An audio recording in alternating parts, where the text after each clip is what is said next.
दिल्ली से इंतखाब लड़ने वाले कांग्रेस के उम्मीदवार कन्हैया लाल ने कहा है कि दिल्ली में जो इलेक्शन लड़ा जा रहा है वो दिल्ली के अवाम के इज्जत व वक़ार की लड़ाई है। उन्होंने कहा कि इलेक्शन के दौरान दिल्ली के वज़ीर आला को जेल में डाल दिया गया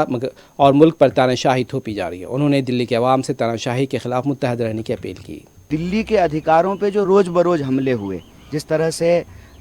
सुप्रीम कोर्ट के डिसीजन को ऑर्डिनेंस के तहत बदला गया, जिस तरीके से बार बार विकास के कार्यों को अटकाने की कोशिश की जाती है एडमिनिस्ट्रेटिव तरीके से, और अंततः कई नेताओं को पकड़ करके चुनाव के बीच में जो जेल में डाला गया है, मैं समझता हूं कि ये दिल्ली के लोगों को अपमानित किया जा रहा है। तो दिल्ली में जो लोकसभा का चुनाव हो रहा है, ये दिल्ली के आम लोगों के आत्मसम्मान की लड़ाई है। और दिल्ली के ऊपर जो तानाशाही थोपी जा रही है, देश के ऊपर जो तानाशाही थोपी जा रही है, उस तानाशाही के खिलाफ दिल्ली के लोग एकजुट रहें, एक साथ रहें, और हम सभी सीटों पर, 7 सीटों पर मिल करके लड़ रहे हैं और मिलकर रणनीति बना रहे हैं।